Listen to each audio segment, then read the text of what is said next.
Love Stories. Dear Papa Dudut, porke ba kumatok na, papapasukin mo na? Itago niyo na lamang po ako sa pangalang Pedro, 70 years old.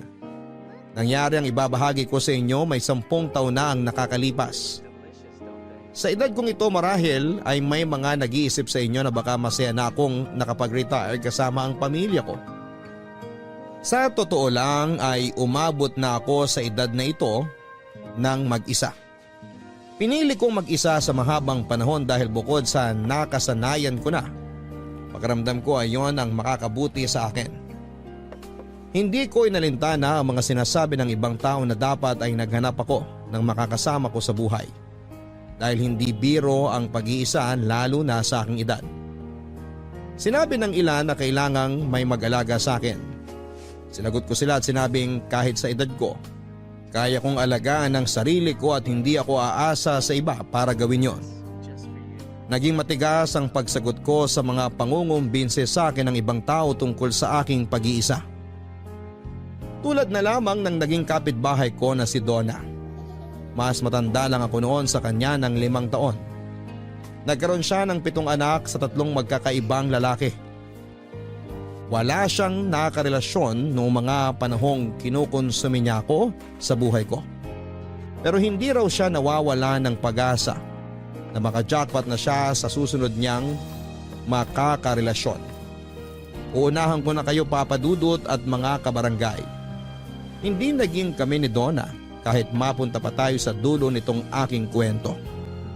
Gusto ko lang siyang isali sa kwento ko ngayon dahil malaki ang naiambag niya sa buhay ko at sa panibagong taong kumatok sa aking pintuan. Naalala ko noon isang hapon ng Miyerkules nang sumulpot si Donna para storbohin ako. Nakaupo ako noon sa aking maliit na bakuran at nakaidlip. Kakatapos ko lang noon na magdilig ng mga halaman ko at medyo sumakit ang likuran at tuhod ko. Kaya naman minabuti kong magpahinga pero hindi ko yon nagawa ng maayos dahil sa pagdating ni Donna.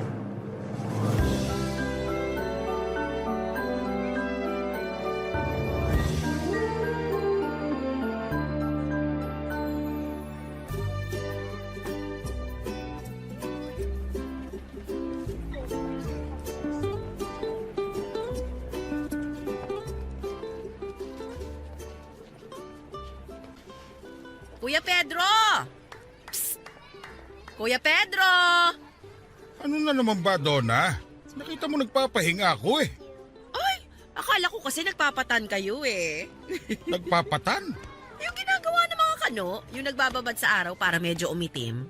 Bakit pa ako magpapaitim eh? Halos kulay-uling na nga ako. Oh, huwag kayong magalit. Nakakagalit kasi ang pang-iistorbo mo.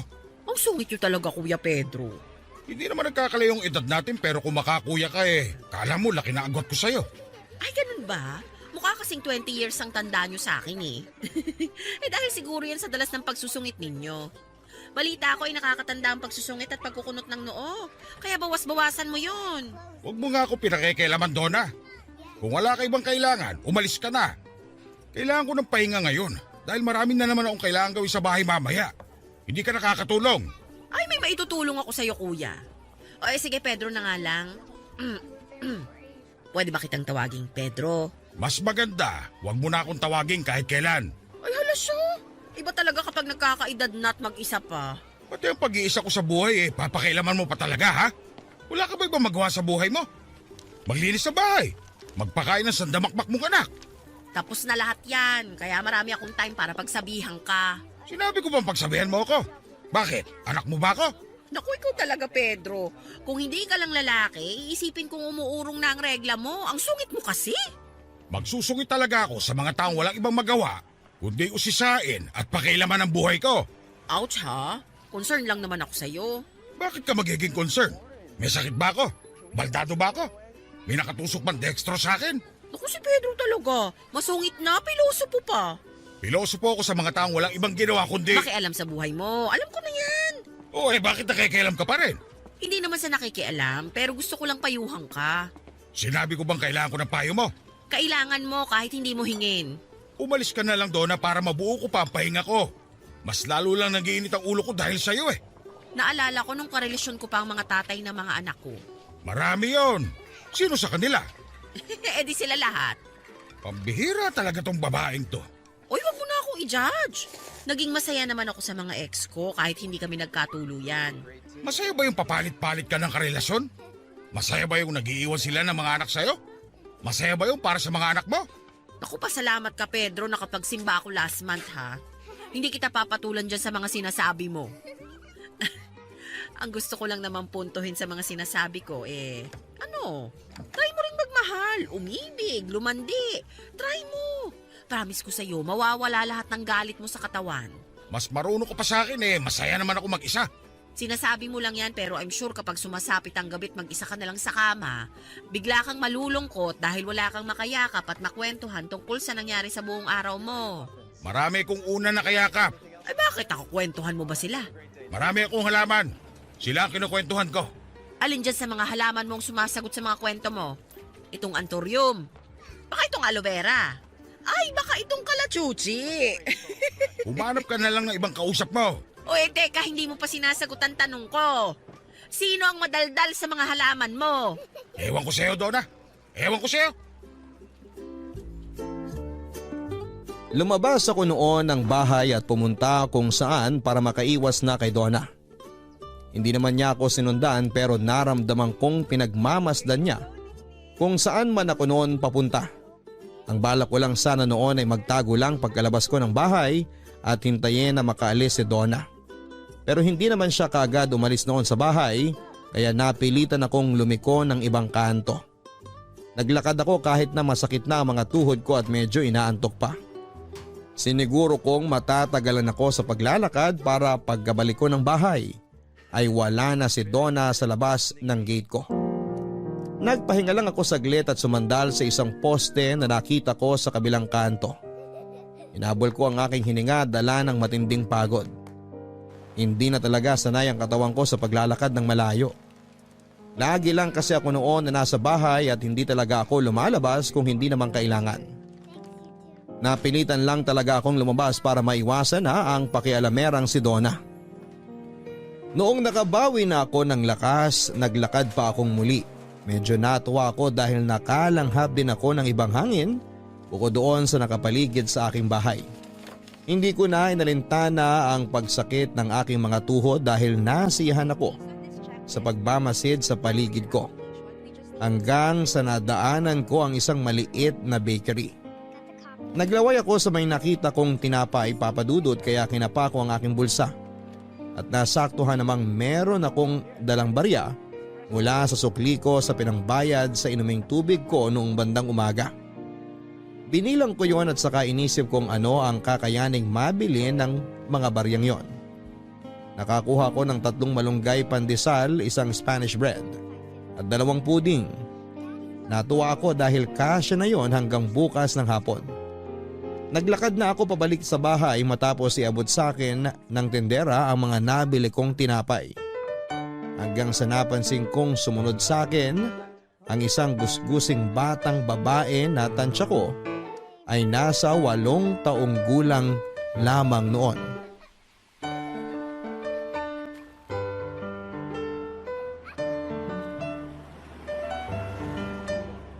Kanino mo pa ako sinusundan? Anong kailangan mo, bata? Hindi po bata ang pangalan ko. Ningning po. Ay, wala akong pakialam sa pangalan mo. Huwag mo na ako susundan, ha? Eh bakit po hindi kayo pwedeng sundan? Masama po ba kayong tao? Kasi ang sabi po ng tatay ko dati, huwag sundin ang mga masasamang tao. Iba ang sundin sa sundan. Ang gusto ko, huwag mo kong sundan. Eh ano po ba pinagkaiba nung sundin tsaka sundan? Itanong mo sa tatay mo. Eh wala na po akong tatay.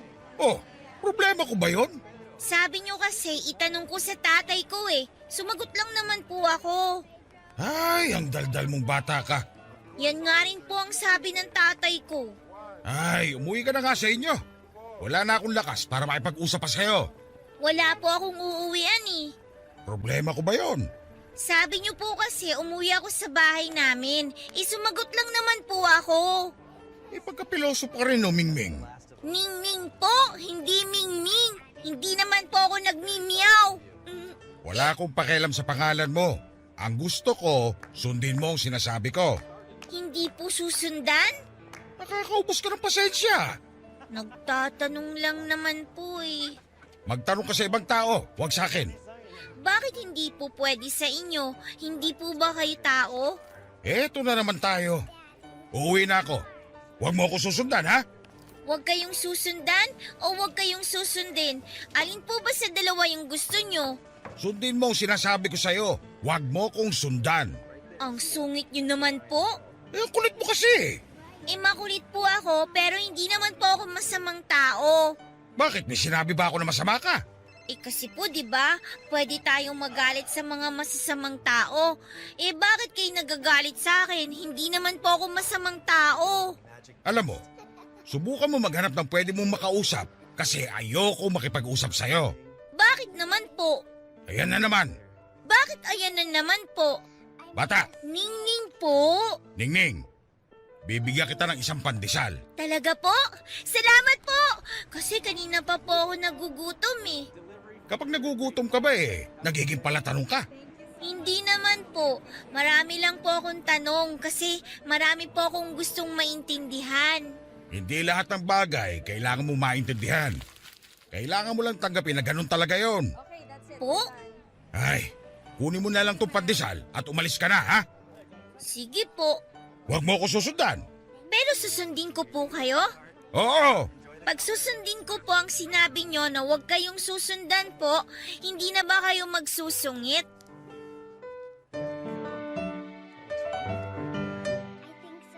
Hindi ko na sinagot pa ang huling tanong ni Ningning at nagmadali na akong makalayo sa kanya.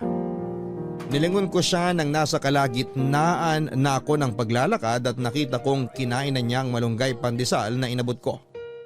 Nakita ko siyang upo sa gilid ng bakery at doon ay napapasayaw pa habang kinakain ang binigay ko. Yun ang pagkakataon ko para mas lalo pang bilisan noon ang paglalakad dahil baka sundan pa niya ako. Halos lumuwa noon ang baga ko sa paglalakad ng mabilis, Papa Dudut. Nung nakarating na ako sa bahay ay agad akong nagtungo sa kusina para uminom ng maraming tubig.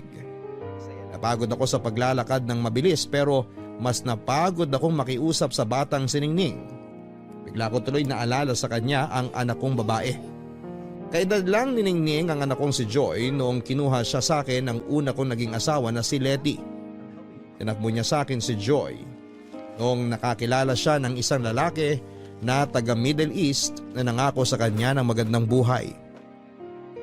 Hindi ako nagsuspecha na merong iba si Letty pero napapansin kong madalas siyang may kausap sa kanyang cellphone tuwing madaling araw. Ang sinabi niya sa akin ay kausap lang daw niya ang ninang ni Joy para sa plano niyang magnegosyo. Nagtiwala ako, Papa Dudut, pero yun pala ang pinakamalaking pagkakamali na ginawa ko. Nagising na lamang ako isang umaga, wala na ang damit ng mag-ina ko. Sinubukan kong tawagan si Letty pero hindi niya sinasagot ang tawag ko. Hinahanap ko siya sa mga kamag-anak niya pero nakatikom ang mga bibig nila. Halos mabaliw ako noon sa pangulila sa mag-ina ko hanggang isang araw bumalik si Letty. Natuwa ako dahil akala ko ay makukumpleto na kami pero meron lang siyang pinapirmahan sa akin para legal nang maitawid sa ibang bansa ang anak naming si Joy. Hindi ako pumayag noon sa gusto ni Letty at sinikap ko pa siyang kumbinsihin na manatili na lamang sa piling ko. Pero sinabi niya sa akin na hindi na siya masaya at nakahanap na siya ng pagmamahal sa iba. Wala akong nagawa sa gusto ni Letty. Kaya pinaglaban ko na lamang na makasama ang anak naming si Joy. Sinabi kong iwan na lamang niya sa akin si Joy kung balak niyang sumama sa iba pero nagmatigas si Letty. Sinabi niyang para rin kay Joy ang ginagawa niya. Hindi ko maintindihan noon si Letty hanggang sa sinabi niyang taga Middle East. Nakarelasyon niya ang tatayong ama ni Joy para mabigyan siya ng magandang kinabukasan. Kinumbinsin niya akong mayaman ang lalaking yon at kaya niyang ibigay ang mga bagay na hindi ko kayang ibigay kay Joy. Inamukha sa akin ni Letty lahat ng kakulangan ko pagdating sa pera para lamang mapapayag ako. Napapayag nga ako noon, Papa Dudut, pinirmahan ko ang papeles na nilatag ni Letty. Hindi na ako nakapag-isip noon dahil gusto kong mabigyan ng mas magandang buhay ang anak kong si Joy. Nung nakalis na si Letty ay saka ko na-realize ang kamaliang ginawa ko. Nabigla lang ako sa pagpirma pero noong natauhan na ako ay wala na akong magawa. Yun ang huling beses na nakita ko si Letty. Wala na rin ako naging balita sa kanila ni Joy mula noon. Sa paglipas ng mga araw ay nakaramdam ako ng lungkot dahil naalala ko ang anak kong si Joy. Sinisi ko si Ningning dahil doon, Papa Dudut. Sinubukan ko na kasing tanggalin sa alaala ko ang anak kong si Joy dahil nasasaktan lamang ako kapag naaalala ko siya. Nagkulong akong muli sa kwarto ko dahil nawalan ako ng gana na asikasuhin muli ang sarili ko. Saka lang ako lumalabas noon kapag hindi ko na makayanan pa ang labis na gutom. Napabayaan ko na rin ang mga alaga kong halaman pero naririnig kong may mga nagpubuhos ng tubig doon. Sinilip ko mula sa bintana at nakita ko si Donna. Nakita niyang nakasilip ako kaya naman kumaway siya. Agad kong sinara ang bintana ko at saka nagbalik sa pagkakahiga. Inayaan ko na lamang si Donna sa ginawa niya sa mga halaman ko dahil wala akong lakas noon para makipagdiskusyon sa kanya. Kahit aminado akong nag-aalala ako noon sa mga halaman ko, ay hindi ko pa rin kinaya ng katawang kong manumbalik ang sigla at gana ko sa pag-asikaso sa mga yon. Natapos lamang ang pagmumukmuk ko noong dumaan ang nag-aabot ng mga bill ko sa kuryente at tubig. Noong nakalabas na ako ulit, saka ko binigyan ng pansin ng mga halaman kong halos malunod na rin dahil sa dami ng mga pinangdilig ni Donna. Napailing na lamang ako at saka kinuha ang mga kailangan ko para ayusin ang mga halaman ko. Na-enjoy ko ang pag-aayos ng mga halaman kaya hindi ko na napansin na may nakatingin na sa akin habang ginagawa ang trabaho ko. Noong tumayo ako para kumuha ng dagdag na lupa sa kabilang side ng bakuran ko, ay nakita ko si Ningning. Parehas pa rin ang suot niya noon. Dilaw na oversized t-shirt ng mukhang bestida niya yon dahil lumagpas na hanggang sa sakong niya. Padungis pa rin si Ningning noon at walang sapin ang mga paa niya. Napailing na lamang ako dahil alam kong mangungulit na naman siya. Nangyari nga ang iniisip ko. Nagsimula na naman siyang makipag-usap sa akin, Papa Dudut. Magandang hapon po, tatay! Huwag mo nga akong tawaging tatay. Hindi kita anak. Hindi po ba pag matanda ang lalaki, tinatawag na pong tatay? Tinatawag mo lang na tatay ang isang lalaki kapag ama mo siya. Ah, meron po ba kayong anak? Eh bakit ka ba nandito? Paano mo nalaman ang bahay ko? Sinundan ko po kayo nung naubos ko yung pandesal na binigay nyo. Paanong nasundan ang bilis kong nakawala sa'yo? Akala nyo lang po mabilis kayo. Naabutan ko nga po kayo Pero nagtago lang ako kasi baka po sungitan nyo po ako ulit. Talagang susungitan kita kasi makulit ka. Umalis ka na nga. Ano po yung ginagawa nyo? Inaayos ko mga halaman ko. Kaya umalis ka na para matapos ko na to. Kapag inabot ako ng dilim, hindi ko na makikita itong mga ginagawa ko. Maglagay po kayo ng ilaw kapag madilim para makita nyo po. Ay, ayoko na makipag-usap sa'yo ha. Umalis ka na sabi. Teka lang po. Ano na naman ba? Itatanong mo na naman ba kung anong pinagkaiba ng sundin at sundan? Ibabalik ko lang po sa inyo ang malunggay pandesal na binigay nyo. Paano mong ibabalik naubos mo na nga? Pinagloloko mo ba ako? Hindi po. Bumili po ako. Andito nga po sa bulsa ko Ito po Kainin mo na lang yan para mabawasan ang kadaldalan mo. Ibabalik ko lang po sa inyo tong pandesal. Hindi ibabalik, ibibigay.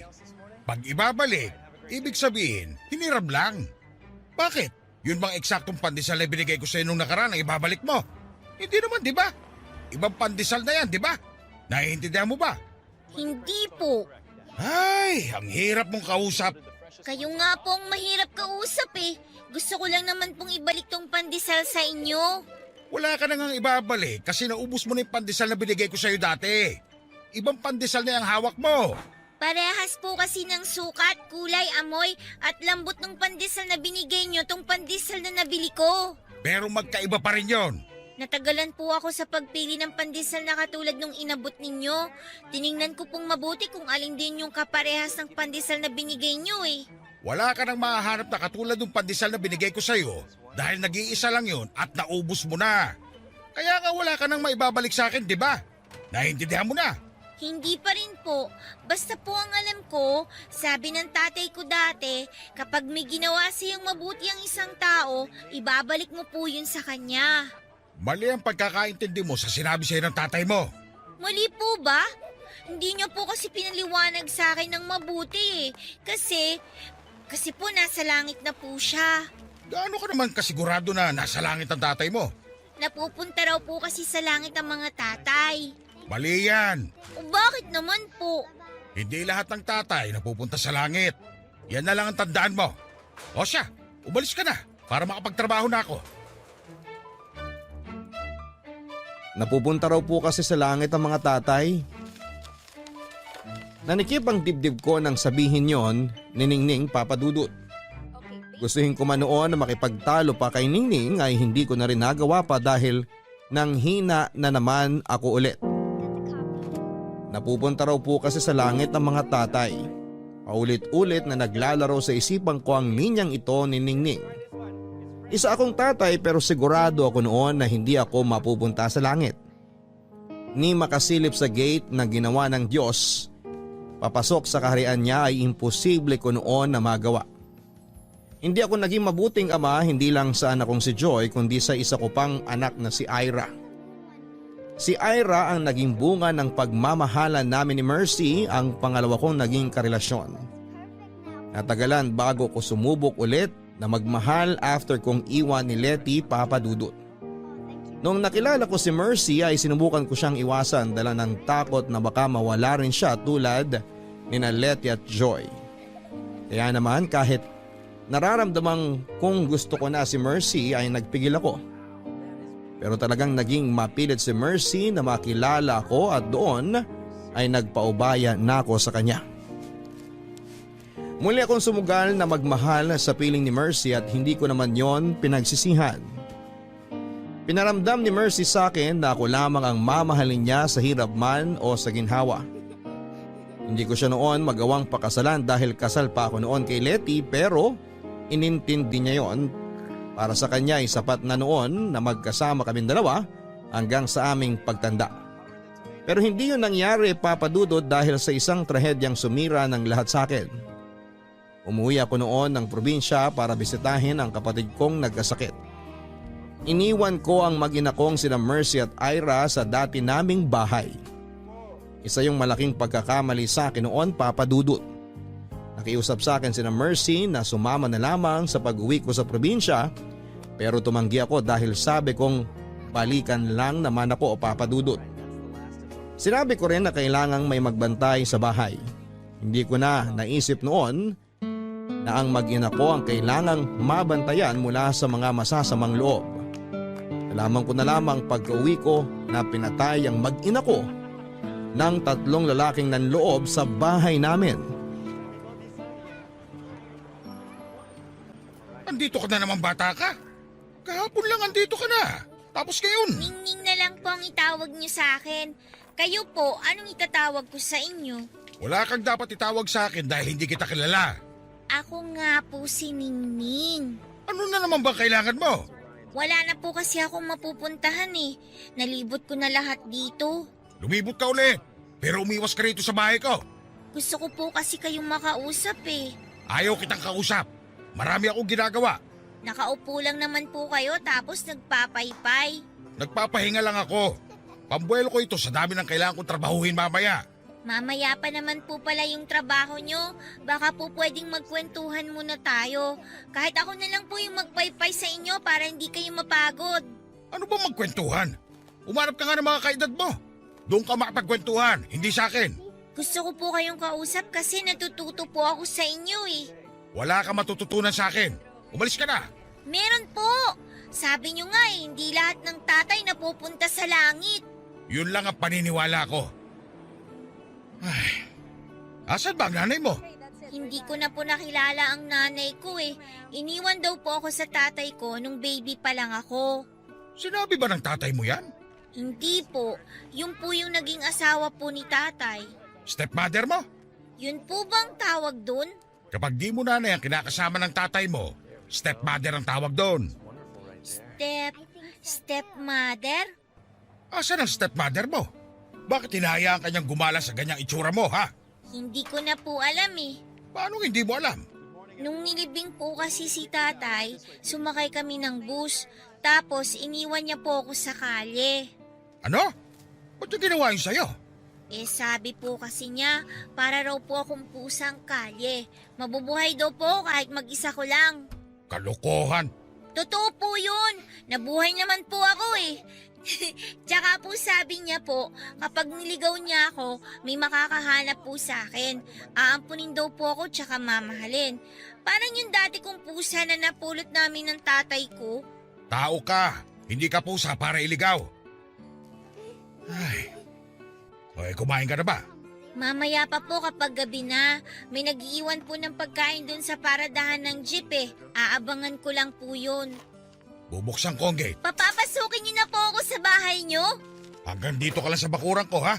Hindi ka pwede pumasok sa loob ng bahay dahil ang dumi mo. Dito ka kakain. Kayo na po magpapakain sa akin? Ngayon lang to.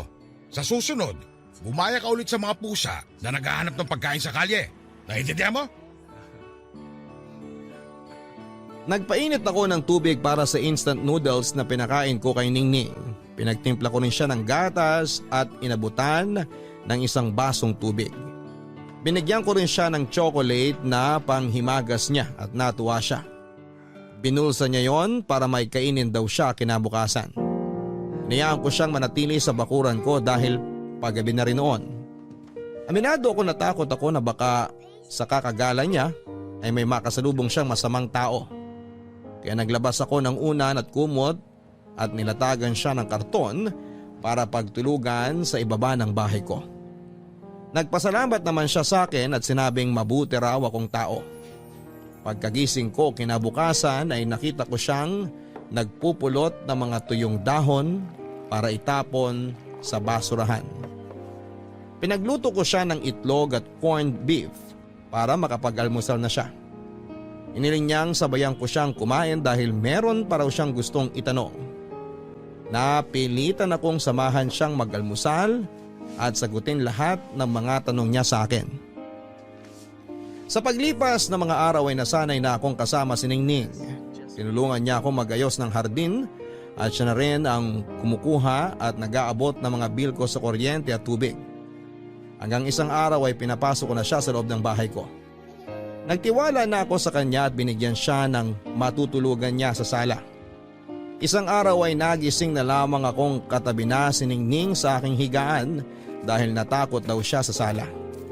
Inayaan ko siyang makitulog sa aking pansamantala hanggang ang pansamantala na yon ay naging araw-araw na. Isang araw ay naging parang anak ko na si Ningning. Isang araw ay naging parang ama na ako kay Ningning. Isang araw ay para kaming naging isang pamilya. Isang araw ay nagising na lamang ako na masaya sa piling niya.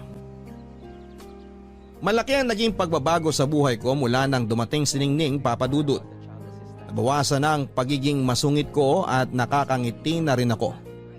Bukod sa sarili ko ay natuto na rin akong umasikaso ng iba. Inalagaan ko si Ningning na parang sarili ko ng anak.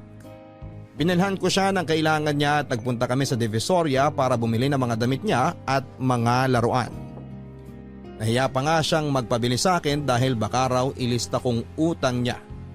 Hindi raw siya makakabayad dahil wala siyang trabaho. Napaka-inosente lagi ng mga naging sagot niya sa mga sinasabi ko dati kaya lalo akong natuwa sa kanya. Nagniningning ang bahay kong halos magdilim na noon dahil sa kawalan ko ng ganang mabuhay. Binigyan ni Ningning ng liwanag ang napupundi kong buhay, Papa Dudut. Napansin niyo ni Donna nang minsang mapadaan siya para kumustahin ako. At tulad ng dati hindi naman napigilan ni Donna ang mag-usisa sa nangyayari sa akin. Nasa bakuran kami ni Ningning noon, nagsisiesta. Pinilhan ko siya ng malit niyang upuan para makatabi ko siya habang umiidlip sa bakuran. At ang ginagawa ko noon ay ginagawa niya. Nung kumuha ako ng patungan ng paa sa kusina ay kumuha na rin siya ng para sa kanya. Nanguha ko ng dyaryo na pantakip sa mukha ko noon para hindi masilaw sa liwanag. Kumuha din siya ng para sa kanya. Napailing na lamang ako sa panggagaya ni Ningning sa akin, Papa Dudut. Naalala ko tuloy sa kanya si Joy, ang una kong anak. Lagi akong ginagaya ni Joy sa lahat ng gagawin ko dahil ang sabi niya, paglaki niya ay gusto niya maging katulad ko. Nung tinanong ko kung ano ang ibig niyang sabihin, Papa Dudut, ang sinagot niya ay gusto raw niyang maging mabuting magulang tulad ko. Kaya gusto niyang gayahin ako. Kapag naaalala ko yon ay meron pa rin kirot sa puso ko dahil hindi ko napatunayan sa huli na mabuti akong magulang sa kanya. Dahil hinayaan ko siyang mailayo sa akin kapalit ng mas marangyang buhay sa piling ng ibang tao.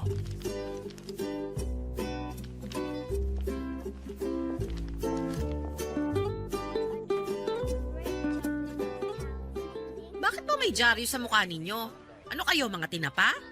Pabili nga. Andito ka na naman ba para mambuisit, Donna? Ako po si Ningning, Ate Donna. Aba, ay hindi ka naman nagsasabi, Pedro. Meron ka na palang anak. Kailan mo siya inire, ha? Hindi ko siya anak. Eh ano, halaman mo. Nadampot ko lang dyan sa labas. Nadampot?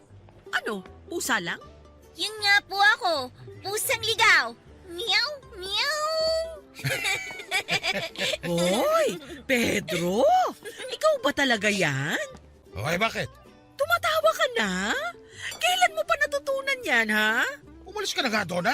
Istorbo ka talaga sa pahinga. Isang tawa pa nga dyan. Ang sarap sa ears. Tumigil ka na sabi. Lagi naman pong tumatawa si Pedro. Oy, bata! Ningning po ang pangalan ko. O siya, Ningning, hindi dapat Pedro lang ang tawag mo sa kanya. Iyon daw dapat ang itawag ko sa kanya eh. Hindi po ba, Pedro? Ako ang nagsabi. Baguhin mo naman, Pedro. Pwede namang tito, kuya, o kaya tatay. Hindi ko siya kaano-ano para tawagin ako ng ganyan. Ayos na yung Pedro. Gusto niyo po bang pumasok dito, Ate Donna? Gusto ko sana kung papayag si Pedro. Ako na po magbubukas ng gate. Ningning, huwag mo siya pagbuksan. Bakit naman po? Hindi ako nagpapapasok ng di ka kilala. Eh bakit niyo po siya kinakausap kung hindi niyo po siya kilala? Oo nga naman, Pedro. Saka alam niyo po yung pangalan niya eh. Eh di kilala niyo nga. Ningning 1, Pedro 0. Hoy, Donna, ano ba? Ito na nga, alis na. Nice to meet you, Ningning.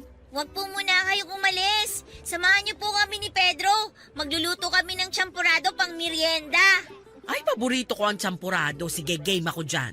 Aabutan na lang kita ng champurado, Donna. Basta umalis ka na lang ngayon. Naririndi ako sa boses mo eh. Ang laki talaga ng pagbabago ni Pedro. Nagbibigay na ngayon ng pagkain. Samantalang dati, kahit yung panis na pagkain mo, ipagdadamot mo pa. Tapos Ay, ngayon... tumigil ka na nga, Donna. O sige na nga, baka biglang bawiin pa yung champuradong ibibigay mo. Oy, Ningning ha, narinig mo ang sinabi ng tatay Pedro mo. Hindi ako ang tatay niya. Ako na pong bahala sa champurado niyo, Ate Donna. Lalagyan ko po ng maraming gatas bago ko iabot sa inyo. Ay, paborito na kita, Ningning. Paboritong paborito. Nainis ako kay Donna dahil napansin niyang lumalambot na ako, Papa Dudut. Hindi naman yon maintindihan noon ni Ningning. Kahit na nagsusungit ako dati kay Ningning, ay wala siyang ibang makita kundi ang minsang kabutihan na ipinakita ko sa kanya. Yung time na inabutan ko siya ng malunggay pandesal. Yun ang tumatak sa kanya kaya kahit na anong pagsusungit at pagtataboy ko sa kanya noon ay wala siyang ibang iniisip kundi mabuti akong tao. Kaya tuloy ay napanindigan ko nang maging mabuti para kay Ningning. Ayoko noon na makita niya ang dating Pedro na masungit. Magaspang ang ugali at hindi marunong makisama sa kapwa. Gusto ko noong magbago para may mabuting sundan si Ningning habang lumalaki siya. Aminado akong nahirapan ako noong una na magbago sa nakasanayan kong ugali at buhay. Pero malaki ang tulong ni Ningning para sa pagbabagong gusto ko. Naging inspirasyon ko siya sa buhay para pagbutihin ko ang sarili ko. Muli kong naalala si Ningning sa isa ko namang anak na si Ira. Si Ira ang naging dahilan ko noon para pagbutihin ang sarili ko dahil Kapalit noon ang magandang buhay sa anak ko. Nagpakahirap akong pumasok sa mga trabaho para lamang makaipon ako noon para sa kinabukasan ni Ira. Alam ko kasi noon na naging issue sa una kong asawa na si Letty na hindi ko maibigay ang magandang kinabukasan sa anak kong si Joy dahil maliit lang ang kinikita ko noon. Kaya naman sinubsob ko ang sarili ko sa pagtatrabaho nang maging anak ko na si Ira. Natakot din kasi ako na baka makita rin ni Mercy ang kahirapan ko at gawin niya yung basihan para iwanan ako. Alam kong sinabi na niya na hindi importante kung may pera ako o wala, pero alam kong darating ang panahon na magiging issue sa amin ang pera tulad ng nangyari sa amin ni Letty. Kaya bago pa man kami umabot ni Mercy sa ganon ay sinigurado kong magkakaroon ako ng maraming pera para mabuhay ko silang mag-ina. Nagkapera naman ako, Papa Dudut, pero nawala pa rin sina Mercy at Ira sa akin. Nawala sila dahil sa mga taong halangang kaluluwang nanlimas ng mga pinaghirapan kong ipunin para sa mag-ina ko.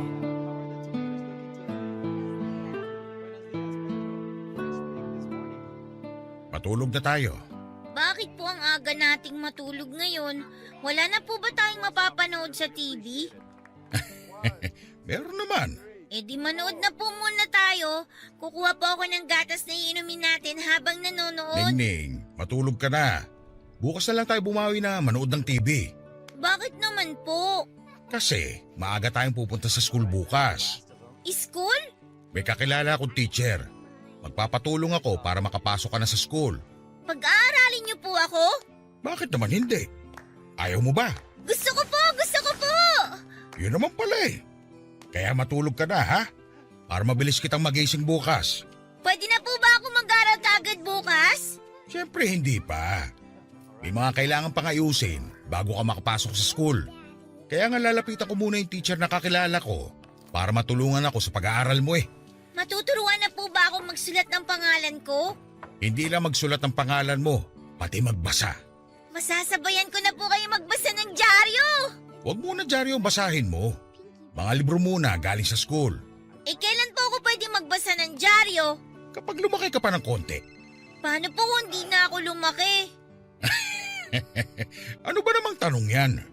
Lahat ng bata lumalaki. Para po kasing hindi na ako lumalaki eh. Eh paano? Puro ka puyat.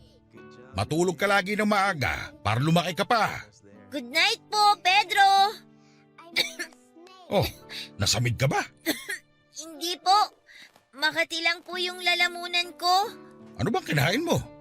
Yung sopas po na niluto ninyo. Teka, pahawak na ng noo mo. Oh, nako, may sinat ka. Wala naman po ah. Ito nang sinasabi ko eh. Nagpaulan ka kasi kahapon. Kinuha ko lang po yung mga nakasampay na basahan sa gate. Hindi ka dapat nagpapaulan. Sorry po, Pedro. Bumangon ka na riyan. Bakit po? Pupunta tayo ng ospital. Ayoko po sa ospital. Tutusukin nila ako nung injection. Hindi.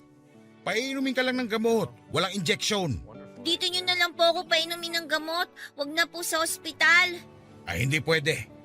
Mga doktor ang nakakaalam sa ipapainom sa'yo. Baka kung ano na yan. Baka mamaya dengue na o malaria. Hindi naman po masama ang pakiramdam ko. Ubo lang po ito. Wag na po kayong mag-alala. Paano hindi mag-aalala? Baka mamaya kung ano na yan eh. Bumangon ka na riyan. Sige na, please. Matulog na po tayo, Pedro, para makapunta tayo sa school bukas. Walang pupunta sa school hanggat hindi ka gumagaling. Malakas naman po ako eh. Makati lang po yung lalamunan ko. Baka po may nakain lang po akong langaw o kaya lamok. Diyan nagsisimula ang lahat eh. Bako na. Pero Pedro... Walang Pedro. Makinig ka sa akin kung ayaw mo magalit ako. Opo. Magtsinelas ka na at kukuha na kita ng jacket mo. Opo. Dalihan mo ng galaw, Ningning.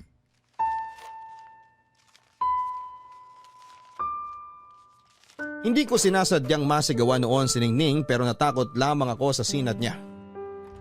Agad ko siyang dinala sa ospital para magpatingin. Wala na akong pakialam noon kung magkano ang gagastusin ko. Ang importante sa akin ay gumaling si Ningning at walang mangyaring hindi maganda sa kanya. Nang nasa ospital na kami ay doon ko nalaman na sinat lang talaga at walang kahit na anong problema sa kanya, Papa Dudut. Ako pa yung namilit sa nurse na i-check siyang mabuti.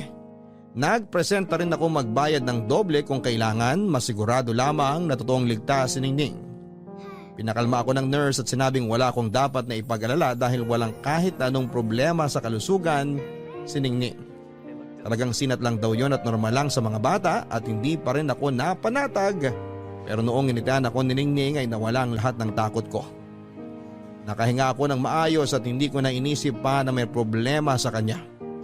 Umalis na rin kami sa ospital at agad nang umuwi noon sa bahay para maituloy ang pahinga ni Ningning. Nalungkot siya noong sinabi kong hindi muna kami pupunta sa school para makabawi siya ng lakas. Nangako naman ako sa kanya na oras na gumaling siya ay pupunta kami kaagad sa school para makapag-aral siya. Napraning ako, Papa Dudut, dahil sa kalagayan ni Ningning ay bigla ko naalala noong mga bata pa lamang kami noong isang kapatid ko. Namatay ang bunso kong kapatid noong 12 years old pa lamang ako noon. Baby pa noon ang kapatid ko at pinagkatiwala siya sa akin ng mga magulang ko dahil kailangan nilang puntahan ang isa kong kapatid sa school dahil napaaway sa klase niya. Wala naman naging problema sa pagbabantay ng kapatid ko. Noong nakita kong tahimik lang na nakahiga ang bunso kong kapatid ay naglaro muna ako. Noong binalikan ko siya ay tahimik pa rin at nakatulala sa kisame. Inayaan ko lang kahit medyo iba na ang pakiramdam ko. Nakaidlip pa ako sa bandang paanan ng kama habang binabantayan si bunso. At nagising na lamang ako sa sigaw ng nanay ko. Nangitim na ang mukha ni bunso pero gising pa rin siya ngunit hindi gumagalaw. Agad na tinakbo ng mga magulang ko sa ospital ang bunso namin pero nasa kalagitnaan pa lamang sila ng biyahe ay pumikit na ang mga mata ni bunso. At yun ang huling beses na nakasama namin siya, Papa Dudut. Inako ko ang sisi ng mga magulang ko dahil sa nangyari. Bago ang pagtingin nila sa akin at nawala ng tiwala hanggang sa dulo ng kanilang hininga. Kaya pinangako ko sa sarili ko na lahat ng mahal ko sa buhay ay di mawawala sa mundong ito nang hindi ko inaalagaan at hindi ko pinaglalaban. Dahil sa nangyari kay Ningning at sa muling pag-alala ko sa nangyari sa bunso kong kapatid, nagduda na ako sa kakayahan kong makapag-alaga pa ng isang tao sa buhay ko. Natakot na ako na baka mapasama ang buhay ni Ningning dahil sa akin. Naisip ko na kapag nagtagal si Ningning sa buhay ko ay baka wala akong magandang maidulot sa kanya. Kaya naman nag-decide akong wag na lamang siyang ampunin. Hindi ko muna yung sinabi sa kanya, inintay ko muna na gumaling siya sa kanyang lagnat. Nakailang beses siyang nagtanong sa akin tungkol sa pagpapaaral ko sa kanya. Pero naging matipid lamang ang mga naging sagot ko. Hindi naman siya nakahalata at nakita kong excited pa rin siya dahil akala niya matutuloy ang plano naming mapag-aral siya. Nakonsensya ako ng bahagya. Lalo na noong nakikita ko siyang nagmamadaling gumaling para lamang makapag-practice ng magsulat sa kanyang pangalan sa papel. Mas lalo tuloy akong nahirapan noon dahil hindi ko kayang sirain ang kagustuhan niyang makapag-aral. Napamahal na sa akin si Ningning, Papa Dudut. Kaya kahit gusto ko noon na makasama pa siya ay hindi ko pa rin yon pinili dahil alam kong mas mapapabuti siya sa iba. Naisip kong hanapin ang stepmother niya o kaya ay kahit na sinong kamag-anak niya para kunin na siya. Ayoko na noon na magkaroon pa ng isang inaalala at panibagong responsibilidad. Natakot ako na baka hindi ko siya maalagaan ng sapat at iyon pa ang maging dahilan para mawala siya ng maaga sa mundong ito. Kung hindi lang talaga sa mga pinagdaanan ko dati sa mga mahal ko sa buhay, baka pwede pa akong sumugal kay Ningning. Pero dahil sa lalim ng trauma na dinulot ng nakaraan sa akin ay hindi ko na nakikita ang sarili kong magagawa pang magmahal ng isa pang individual. Noong tuluyan ng gumaling si Ningning ay sumunod kong inasikaso ang pagpapaubaya sa kanya sa mga kamag-anak niya. Doon ko na binalak sabihin sa kanya ang totoong mangyayari. Ngiti ka ng konti lang, tapos tingin ka rito sa camera, ha? Pwede po ba ako magpa-cute sa picture? Pwede ko po bang itaas tong kamay ko? Hindi. Yung normal lang. Para nagpapapicture sa ID. Ano po yung ID? Basta sumunod ka na lang sa sasabihin ko, ha? Ipiti mo sa tenga mo yung buhok mo para makita yung mukha mo. Malaki po tenga ko eh. Hindi po maganda sa picture. Hayaan mo na kung hindi ka maganda sa picture. Basta malinaw yung picture. Dali na! Para po ba saan yung picture? O yung bangs mo, hawiin mo ng konti. Natatakpan ang mata mo eh. Itatali ko na lang po yung bangs ko. Saglit lang po ha. Kukunin ko lang po sa bag yung tali. Huwag na, Ningning. Kailangan na kita mapicturan para mapaprint ko na to. Baka magsara na yung printing shop eh. Gagamitin ko po ba yun sa school? Pwede po bang mag-lipstick ako parang si Ate Donna? Para po maganda po ako.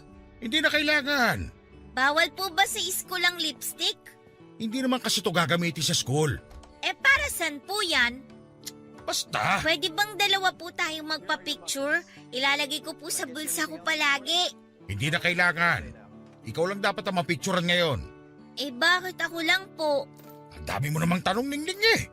Gusto ko lang naman pong malaman. Gusto mo malaman? O sige. Kailangan kita mapicturan para mahanap ko na mga kamag-anak mo.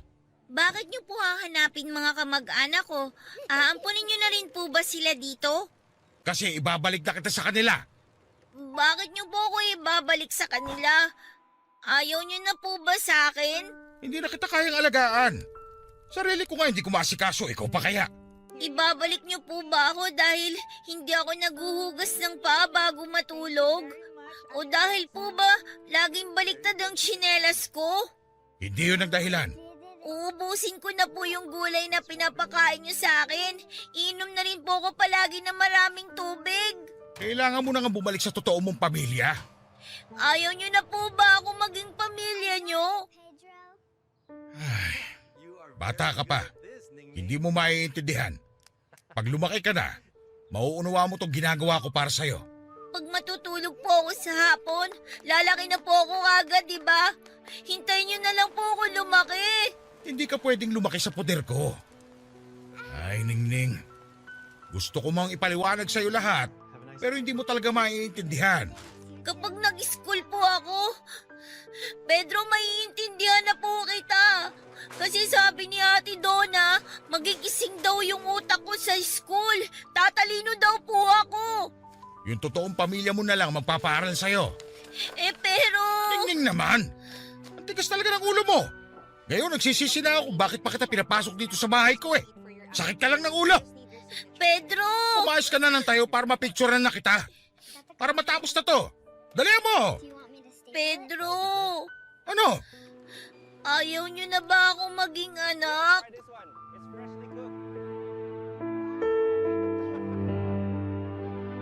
Ayaw niyo na ba ako maging anak? Para akong sinaksak sa tinanong ni Ningning sa akin, Papa Dudut. Kung alam lang niya na wala akong ibang gustong mangyari kundi ang maging tatay sa kanya. Wala akong ibang hinangad kundi ang gumising sa umaga para ihanda ang almusal niya bago siya pumasok sa school. Pinangarap kong ihatid siya sa eskwelahan at hintayin na makapasok siya sa classroom bago ko umuwi para naman maglinis ng mga kinalat niyang laruan sa kwarto.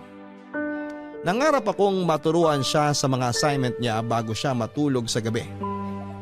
Marami ako naging pangarap para sa kanya pero alam kong hindi ko yon pwedeng makamit dahil hindi ako ang taong dapat na mag-alaga sa kanya. Nadurog ako habang iniisip na ang ibang tao ang magluluto ng almusal niya. Ibang tao ang maghahatid sa kanya sa school at ibang tao ang tutulong sa mga assignments niya. Nakakadurog pero yon ang realidad na kailangan ko noon na tanggapin.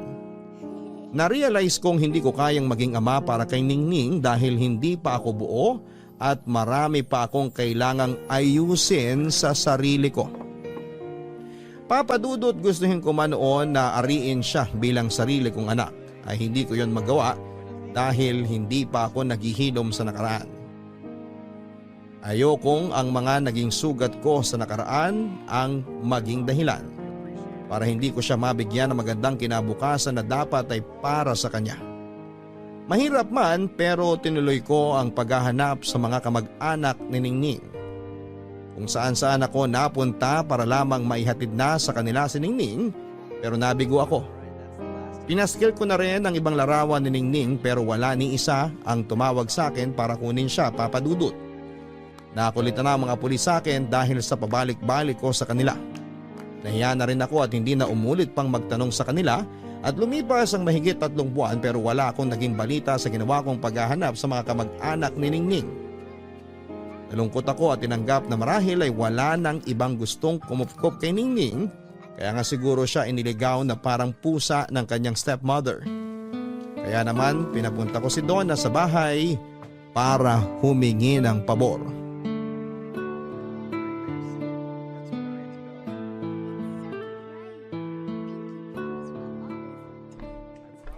Wow!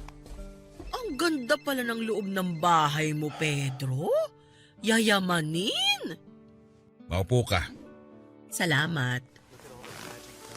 Ano ba yung kailangan mo? Mukhang seryoso yan ah. Ngayon mo lang ako pinapasok dito sa bahay mo eh. Hihingi lang sana ako ng pabor sa'yo. Naku, parang hindi ako pwedeng tumanggi sa'yo ah. Sa totoo lang, nagbabakasakali ako na hindi ka tatanggi. O ano ba yon? Kailangan mo ba ng caretaker dito sa bahay mo? Pwede naman. O kailangan mo ng kakausap sa mga halaman mo sa umaga? Pwede bang ampunin mo na si Ningning? Ano? Handa akong tumulong sa'yo sa gastos. Kunin mo lang siya sa bahay mo. Ituring mo ang sarili mong anak. Alam kong gipit ka rin dahil sa mga gastusin mo sa mga anak mo. Pero handa akong tumulong sa'yo. Eh kung ikaw din naman ang gagastos para kay Ningning, bakit di na lang siya pumirmi rito sa bahay mo? Bakit kailangang ilipat pa sa akin? Hindi ko na siya kayang alagaan. Paano bang hindi mo kayang alagaan? Eh mula nung inampun mo siya, nagkalaman na ang mga pisngi niya. Hindi na siya gusgusin at hindi na rin siya amoy isda. Mas maaalagaan mo siya kaysa sa akin. Sa ating dalawa, ikaw ang mas may kayang mag-alaga sa kanya. Mas kaya mong maging magulang sa kanya. Hindi, Donna. Kung alam mo lang. Alam kong sinasabi ko. Alam kong mabuti kang tao. Oo, masungit ka. At hindi ko maintindihan ng kagaspangan minsan ng ugali mo. Pero pagdating kay Ningning, iba ka. Maayos kang tao. Mabait ka. Responsable kang ama sa kanya. Hindi ako ang dapat na maging ama niya. Pero ikaw ang pinili niyang maging ama. Ibig sabihin lang niyan, ikaw ang nararapat para sa kanya kasi nakikita niyang mabuti ka. Sana kaya ko ipaliwanag sa iyo ang totoo kung bakit hindi ako pwede maging tatay sa kanya. Ano man ang dahilan mo, hindi ko yan tatanggapin. Dahil isa lang ang nakikita ko ngayon, mabuti kang ama. Sigurado kung ganun din ang nakikita sa iyo ni Ningning. Hindi mo kasi maintindihan. Anong hindi ko maintindihan?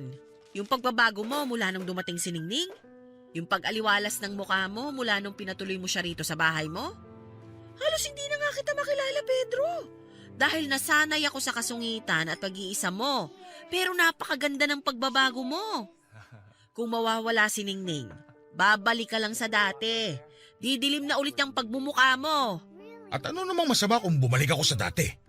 Di naman nakakagambala sa iyo ang dating ako ah. Ano naman ngayon kung maging masungit at bumalik ako sa pag-iisa? Magiging sagabal ba yun sa buhay mo? Hindi, pero alam kong makakasira yun sa'yo. Alam kong masaya ka na sa lagay mo ngayon. Alam kong gusto mo rin ang pagbabago mo. Hindi mo lang matanggap na merong isang taong nagpabago sa'yo. Hindi mo lang matanggap na si Ningning yon. Hindi ito tungkol sa pagbabago ko, Donna. Tungkol ito kay Ningning. Hindi ko siya pwedeng alagaan. Hindi siya pwede rito sa bahay. Hindi siya pwede sa akin. Nagawa mo na siyang alagaan at buhayin. Ano ba naman yung ipagpatuloy mo pa? Kailangan ka niya, Pedro. Hindi ako kailangan niya, Donna. Maniwala ka. Ate Donna! Pedro! Oh, Ningning. Huwag na po kayong mag-away dahil sa akin. Nako, hindi kami nag-aaway ni Pedro, Ningning. Ganito lang talaga kami mag-usap. Ano yung hawak mo? Bariya po. Para saan? Bayad ko po ito sa inyo para hindi na po kayo mag-away ni Ate Donna. Kasi po, yung tatay ko, tapos yung asawa niya po, lagi po sila nag-aaway dahil sa akin. Wala na raw po silang pera kasi lagi po ako nagkakasakit. Lagi nagagalit yung asawa ni tatay sa akin kasi magastos daw po akong alagaan. Kaya magbabayad na lang po ako sa inyo. Ay naku, Ningning, hindi mo kailangang magbayad. Ano ba naman yan? Pedro, ano ba ito? Hindi kita pagbabayarin sa mga nagastos ko sa'yo. Kaya lang, Ningning, hindi na kita pwedeng alagaan kasi hindi ko kaya. Si Donna kung papayag siya sa kanya ka na. Siya na mag-aalaga sa'yo. Siya na yung magpapasok sa'yo sa school. Di ba gusto mo mag-school? Bakit hindi na lang po kayo? Kayo na lang ang mag-alaga sa akin. Kayo na lang po yung maghatid sa akin sa school. Wala na po ba kayong pera? Kasi pwede naman po akong humingi ng pera ulit sa labas para po pang school ko. Tapos po, hindi na ako magiging matakaw para hindi na po kayo bibili ng pagkain ko. Ningning, hindi problema ang pera sa akin. Kaya kitang bilhan ng maraming pagkain na gusto mo. Pero kasi, Pero ayaw niyo po sa akin? hindi sa ganon. Sasama na lang po ako kay Ate Donna. Huwag niyo na lang po akong ililigaw kasi nakakatakot po sa labas lalo po sa gabi kapag po marami ng sasakyan. Tapos hahabulin pa ng mga malalaking aso. Huwag niyo po akong iligaw kung ayaw niyo po sa akin. Sasama na lang po ako kay Ate Donna. Ay sige Pedro, kukunin ko na si Ningning kung talagang buo na ang loob mo na ibigay siya sa akin. Kung talagang kaya mong matulog ulit mag-isa, kumising mag-isa, kung talagang desidido ka nang bumalik sa dati mong nakasanayan, di sige. Ay. Ningning, asa na mga gamit mo? Nasa kwarto po. Nakalagay na po sa karton. Ay halika, kunin na natin. Opo. Salamat po sa pag-aalaga sa akin, Pedro. Salamat po kasi ginagamot niyo yung mga sugat ko. Salamat din po kasi pinapakain niyo po ako tsaka kinukumutan niyo po kapag malamig. Sige na, Ningning. Tulungan mo na si Ate Donna mo sa mga gamit mo. Iyayakap lang po ako sa inyo para po magpasalamat. Salamat po, Tatay Pedro.